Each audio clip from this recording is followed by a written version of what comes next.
Hey guys, I'm really sick right now. I'm doing this video again. I think I did the first one wrong. Bear with me on this. So for your video this week, assess and discuss your own mental and physical preparedness for a survival situation. I kind of feel like I'm surviving right now. Sorry, the cats are all over the place.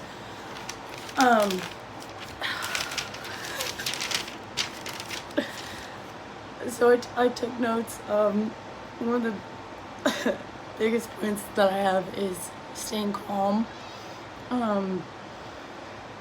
Easier said than done. In survival situations, a lot of times adrenaline kicks in, which can be helpful. But also, if you panic, rationale and reasoning can go out the window. As much as the news does prepare us and the severity of a storm or whatever situation, sometimes things take a turn and they're worse than expected. I know in the last hurricane, we were not expecting the flooding we got.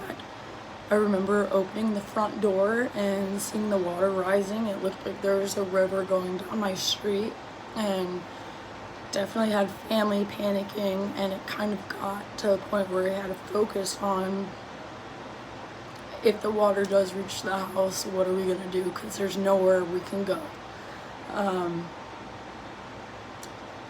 So that does kind of play into prioritizing what's most important. The sentimental things we put in boxes and kept as far off the ground as we could. Luckily, we didn't end up dealing with any flooding itself, but my two cats, they're like my kids to me. They're like family. So as much as I prepare for myself and family with having food and supplies, I always make sure they both have their own stable carriers in case we do have to get up and go to a shelter, or just move them in some sort of like suddenly. And if I know there's an emergency coming, I always make sure I have food for them stocked up for at least a month, like I would my own family or myself.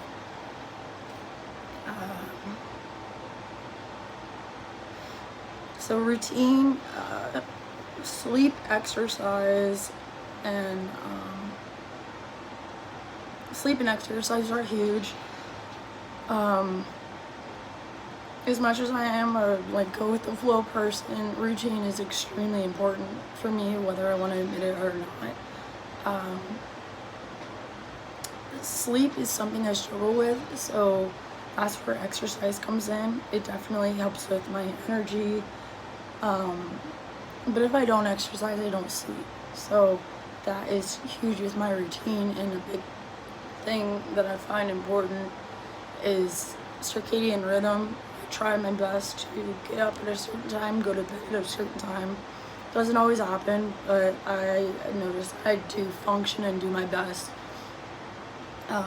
And that also plays into mental health. I feel mentally my best when I get enough sleep and I'm on a schedule. And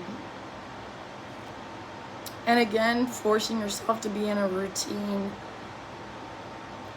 like you would a survival situation. You have to prioritize time and what's most important to you, what is really a necessity. So I may want to stay up and, I don't know, scroll on my phone, things like that, watch whatever series I'm watching longer, but being disciplined and forcing myself to go to sleep is necessary for my own mental health.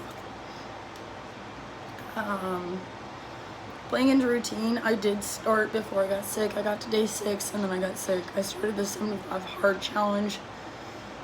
I kind of started that as a dopamine detox, but I also think it relates to a survival situation, because I know losing power and having no internet access for sometimes up to 2 weeks, like I have in past storms, people go stir crazy, like that is real. So it kind of just made me more disciplined with my routine, and yeah. A third point I have is saving and investing any money possible, if you can, because in case of emergency situations, nature hits when it wants to.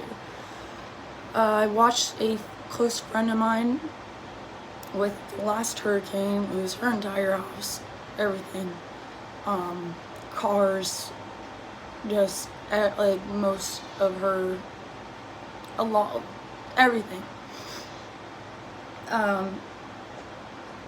So I think that having a backup emergency fund, they did have to move into an apartment complex, and I think they're still saving up to fix their house. I don't really know the situation, but you never know how detrimental a storm is going to be, as much as the news prepares us. And lastly, I think one of the most important things in survival situations is, if others are involved, having compassion. One of the things,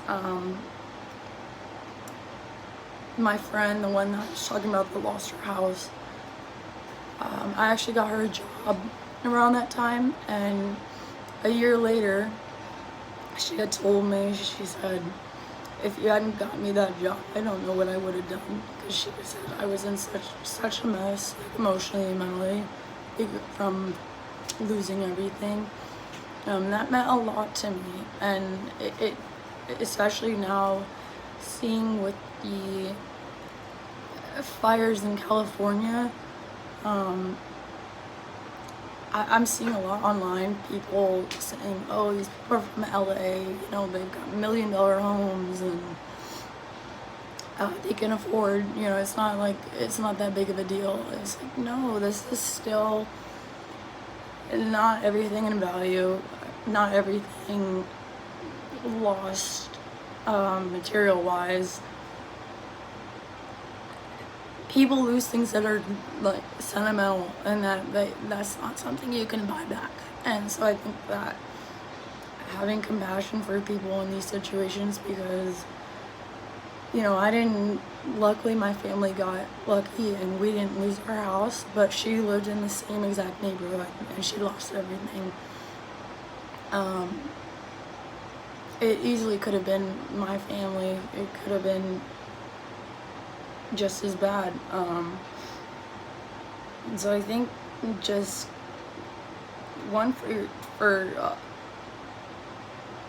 having compassion for other people involved in this situation not only makes you feel better, but it just,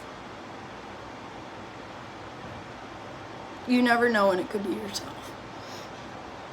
And I know from watching what she went through, I will definitely be always preparing for the worst, for the night. It doesn't matter what the news tells us for any future hurricane. And that I'm thankful for. So I think I am over my 5 minutes, so I'm going to end it there. And that's my video for this week. Okay, bye.